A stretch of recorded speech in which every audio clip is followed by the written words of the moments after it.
Following program, Search the Scriptures, is brought to you by the Highway 5 South Church of Christ in Mountain Home. Speakers are Keith Sharp and Trevor Campbell. We invite you to call or write the church to submit questions for the speakers to answer. We'll provide answers from the Bible to your questions.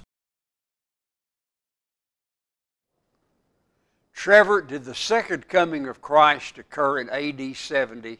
The second coming of Christ. I believe the Bible teaches, and I think we'll see this, that Christ did come. I think the way he came is important, but I don't know that I would even call it the second. All right. Well, we'll talk about that this evening. Good evening. I'm Keith Sharp. My partner on the program is Trevor Campbell. Trevor, please introduce yourself and the brethren in Payette. Well, thanks, Keith. Yeah, my name is Trevor Campbell. I do preach and worship with the Church of Christ there in Payette. We're located on the north side of 62 in Payette, and you can see there on the screen our meeting times are Sunday mornings at 10 a.m. for Bible class. That's an open discussion of the Bible. And then at 10:45 a.m. is worship service. If you're in Marion County or around Payette area, we'd love to have you come out and join us and study the Bible with us. If you'd like to call me, 870-435-2737 is the number on the screen there. You can call me there if you have a question for the program, or if you just want to call and talk about the Bible. You folks over in Marion County, be in touch with Trevor. Let him know what your question is, and worship with those good folks at Payette. You will be edified by being there. If you live here in Baxter County, we invite you to the services of the Highway 5 South Church of Christ. We meet 1 mile south of the Highway 62-412 bypass on the way to Salesville. When you pass Good Samaritan on the right, then look on the left. You'll see the sign for the Highway 5 South Church of Christ. We have Bible classes for all ages at 10 o'clock on Sunday morning. Then we have our worship assembly at 11 o'clock on Sunday morning. We have another worship assembly and class at 2 o'clock on Sunday afternoon. We have our midweek services at 7 o'clock on Wednesday evening. During the parts of the year when folks are not on holiday, vacation, then the ladies' class meets at 10 o'clock on Wednesday morning. That ladies' class won't meet again until January the 11th. But you ladies are invited to be a part of that when the ladies' class meets. If you have a question about that, you can call me, and I can give you the information concerning the ladies' class. Now, if you have a question for me, then I invite you to call me at 870-321-5746, or you can email me, keithsharp2021@gmail.com, or you can write to Post Office Box 263 in Mountain Home, 72654. Let us know what your question is. Your questions generate the subject matter on this program. We don't talk about just what we want to talk about. We talk about the questions that you ask us. And we'll give you an answer not from our opinions, but we'll give you an answer from the Scriptures. Well, Trevor, the question we have this evening is, did the second coming of Christ occur in AD 70? All right. Yeah, it's a good question. I think for me, Keith, when I was kind of, after we got this question and started to, prepare for this episode, it was like, well, where do I go first? There are so many passages that reference that the coming of Christ in roughly AD 70. I say roughly. However, what I think is important is to understand the type of coming that Jesus Christ was talking about, because he does say that he was coming. He told the people that he was teaching to, and it's important that we always look at context and look at the time period and kind of consider the audience and who Jesus is talking to, or whoever's speaking in the moment, an apostle or prophet. It's important to look at context. But Jesus did say that he was coming during that first century. I would hesitate, more than hesitate, I don't think it's right to call it his second coming, because I believe the way that Jesus Christ came in the first century, he had come many times prior to that, including in the Old Testament days. But I want to take a look at a text, Keith, Matthew chapter 16. Matthew chapter 16. And here in this text, let's take a look beginning of verse 24, where Jesus says to his disciples, "If anyone desires to come after me, let him deny himself, take up his cross and follow me. For whoever desires to save his life will lose it, but whoever loses his life for my sake will find it. For what profit is it to a man if he gains the whole world and loses his own soul? Or what will a man give in exchange for his soul? For the Son of Man will come in the glory of his Father with his angels, and then he will reward each according to his works. Assuredly, I say to you, there are some standing here who shall not taste death till they see the Son of Man coming in his kingdom. All right, so Jesus said, some of you are going to be alive. That's another way of wording it there in verse 28. Some of you will still be alive when you see the Son of Man coming in his kingdom. Now, what I believe the Bible teaches very clearly is that it wasn't a return of Jesus Christ in the sense that they would see him physically. Oh, there he is, just like they had seen him prior when he was alive on the earth. I don't believe that's the type of coming he's talking about. You'll notice he mentions coming in his kingdom. The word kingdom, especially to the Hebrew, to the Jews, had to do with the power and the might and the dominion, having the power, having the authority, which Jesus Christ was given all authority. We know this from the Scriptures. But his coming, I believe, has more to do with a judgment upon the people of Israel. The Israelites, part of the Old Covenant teaching, part of the Old Testament, God gave curses for disobedience. And part of those curses was that God would bring a sword upon the land if they were not obedient. Well, the Israelites as a whole rejected Jesus Christ and rejected him as the Son of God and did not heed him. The Jewish leadership, especially in the days of John the Baptist, they rejected John the Baptist. They weren't baptized by him. He was the one to prepare the way for Jesus Christ. Then Christ comes and they rejected him as well. And it had been prophesied that the day of the Lord would come. And I think it's important to note in the Scriptures that when we're looking at Jesus' return, the roughly 70 AD return, the coming of the Son of Man, it is also described in the Scriptures as the day of the Lord. And when we see that term, day of the Lord, we can go back to the Old Testament to understand it better. The day of the Lord refers to a time in which God judges people. And there's usually a physical judgment, spiritual and physical judgment that's taking place. Physical in the sense that people are afflicted or killed or put in captivity, or there's some type of pestilence or fever or famine that goes through the land that God sends and that God brings about. I want to take a look at a text in Luke chapter 17. In Luke chapter 17, I want to read some of this. It's a bit lengthy, but I want to read some of it, and then I'll kick it back over to you, Keith. I may make a few comments, and we may use some of the same text. I think that's fine, though. Luke chapter 17, beginning in verse 22, Jesus said, "The days will come when you will desire to see one of the days of the Son of Man, and you will not see it." Well, remember earlier he told them, some of you will not taste death, and I'm going to be returning, while you're still alive. Now he says, you're not going to see me. Verse 23, "And they will say to you, look here or look there, do not go after them or follow them." And I believe what Jesus is talking about is physically they're not going to see his return as a person. They're not going to see him again in that sense. Verse 24, "For as the lightning that flashes out of one part under heaven shines to the other part under heaven, so also so also the Son of Man will be in his day." So this language is a bit unusual, but I think what Jesus is talking about is you look to the heavens, you see the lightning flash and it comes across the heavens. Jesus is talking about coming in a heavenly judgment. I think that becomes more clear the more you study this text.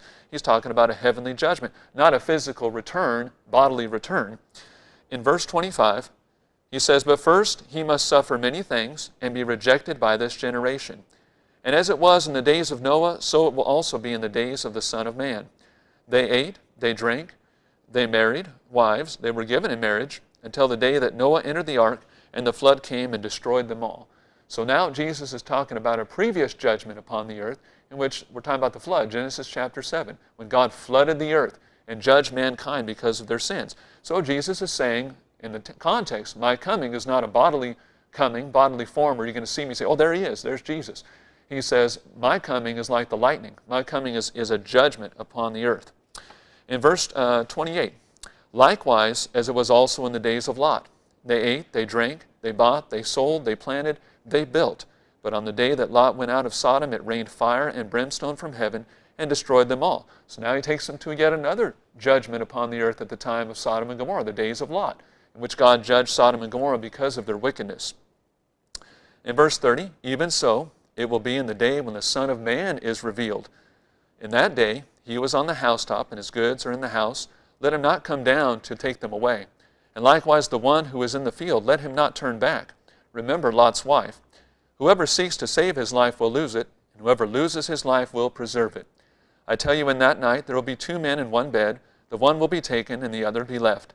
2 women will be grinding together. The one will be taken and the other left. 2 men will be in the field. The one will be taken and the other left. All right, so Jesus already in the context talks about his coming as being like the lightning, and like the days of Noah, the judgment upon the earth at that time, like the days of Lot, when Sodom and Gomorrah were judged and destroyed. And so he says, even so, in verse 30, it will be like that in the day when the Son of Man is revealed. So his revealing is not physical again, where they're going to say, oh, there's Jesus. His revealing has to do with a judgment upon people. And in this case, I believe what we're talking about is the judgment that took place in the first century against the Jews. And so he goes on to talk about what is very peculiar, in a sense, to us, and that is one person will be taken and the other will be left.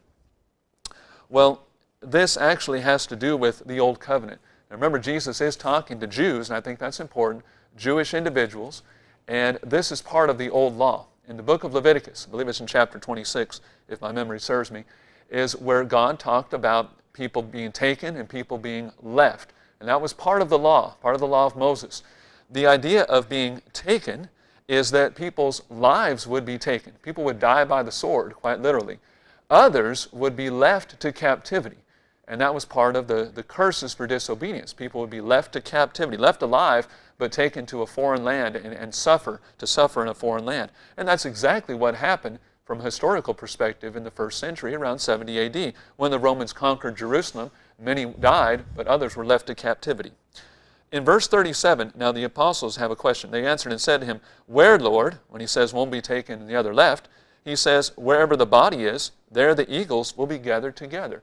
So very clearly in the text, Jesus is talking about a judgment, a physical judgment, in which they're going to literally be dead bodies.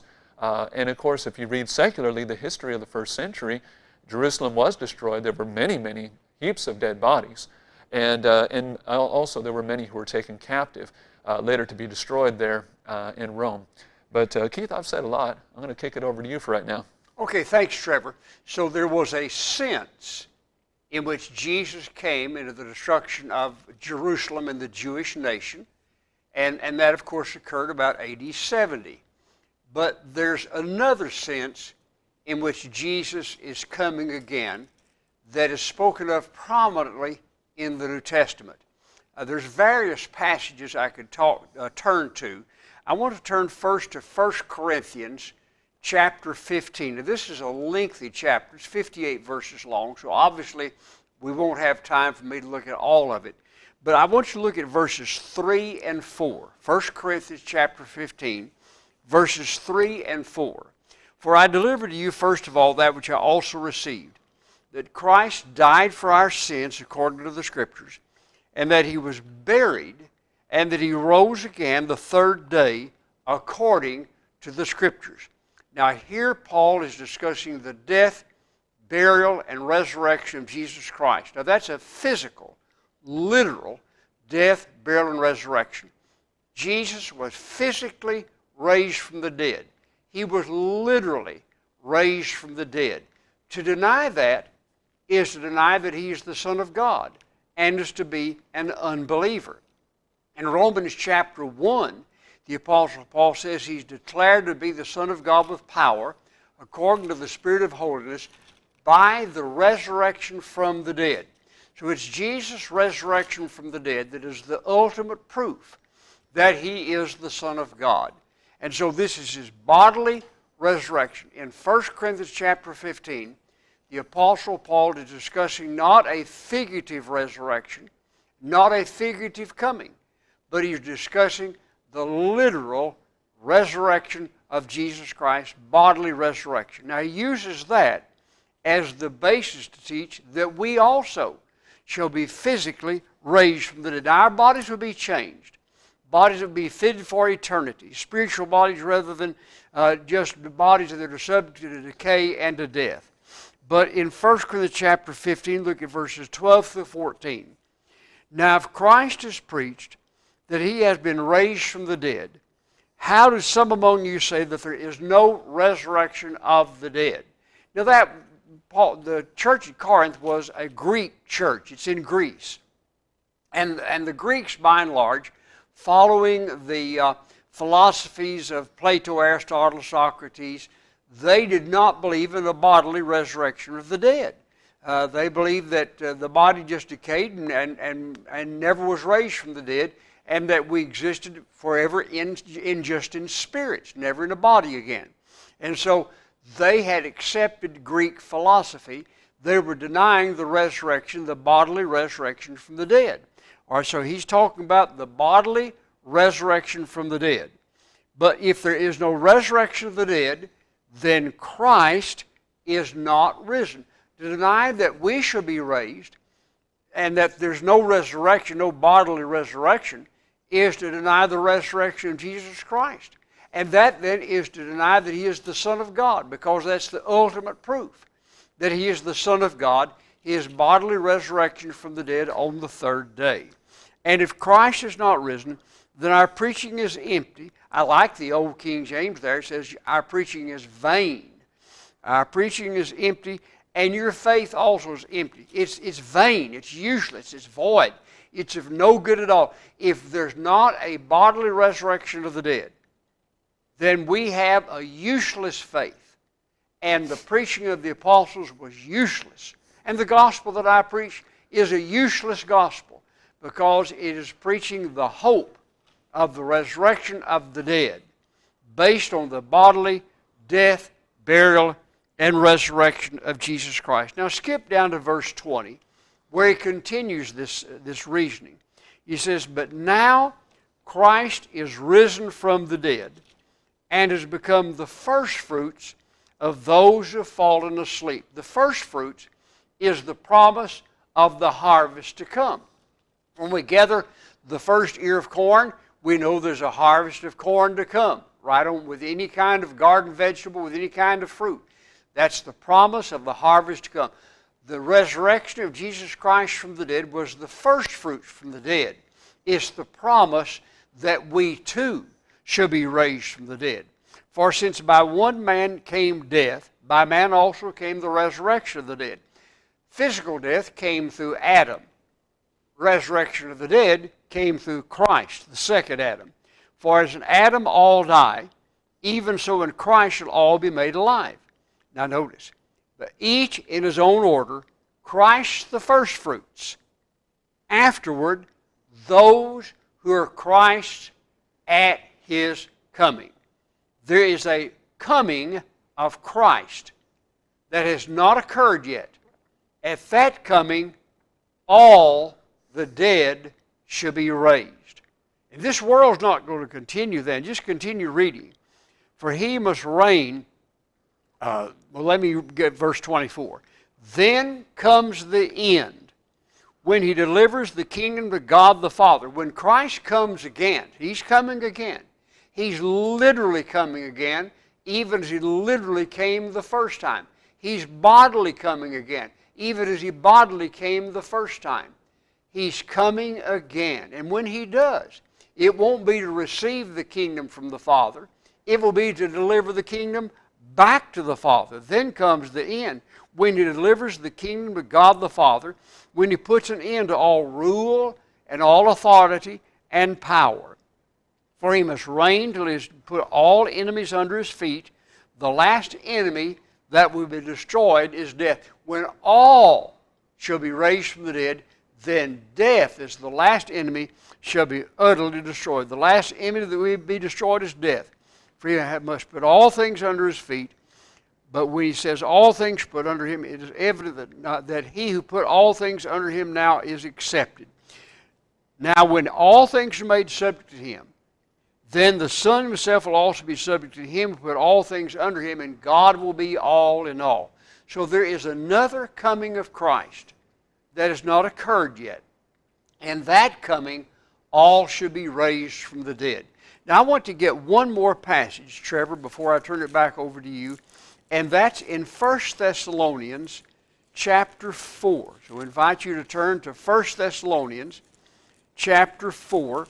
I'm going to begin reading in verse 13 and read down through verse 18. 1 Thessalonians 4, verses 13 through 18.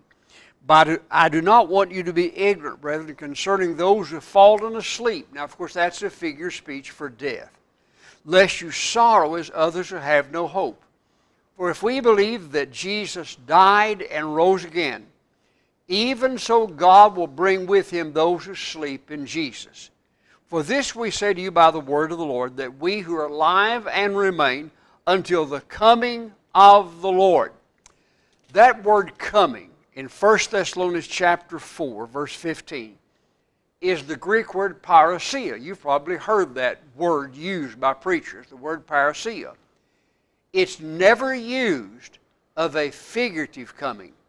It's always used of a literal presence. Sometimes in the New Testament, you could look that word up. Sometimes it's translated by the word presence. That is in contrast with not being there. It's the literal physical presence. Until the coming of the Lord will by no means precede those who sleep. There's a coming of the Lord in the future that is his literal bodily coming. Just as he came the first time, born of the Virgin in Bethlehem of Judea, a physical presence upon this earth, he's literally, physically, in his own body, coming again. He's come in a figurative sense a number of times, but he's coming literally a second time, and then there will be the resurrection of the dead. For the Lord himself will descend. This the Lord himself is not sending a representative. It's not a figurative coming. The Lord himself will descend from heaven with a shout, with the voice of the archangel, and with the trumpet of God, and the dead in Christ will rise first. Then we who are alive and remain shall be caught up together with them in the clouds to meet the Lord in the air, and thus we shall always be with the Lord. Therefore comfort one another with these words. We who are Christians have the comfort that we know that Christ was bodily, literally raised from the dead on the third day. Mark 16, verse 1, or verse 9, excuse me. And we know the basis of that. He's the first fruits. He's coming again someday, and all who are in the graves shall come forth from the graves literally. Now our bodies will be changed, fitted for eternity. No longer subject to sin, no longer subject to sickness, no longer subject to decay and death. We will have bodies fitted for eternity, an eternal existence in heaven. But one day, Christ is literally coming again. Now that's the second literal coming. Just as he came the first time literally, he's coming the second time literally. And that will occur sometime in the future when Jesus comes again. Well, Trevor, I've said all I want to say about that at this time. I'll turn it back over to you. That was good. You know, you were focused, your passages were focused on the future coming. I was looking at the coming in the first century. And I want to focus on that a little bit more because you did an excellent job on the future text there. But as far as his coming in the first century, understanding some of the language, there's some difficult language, but Luke chapter 21 is a good place to go.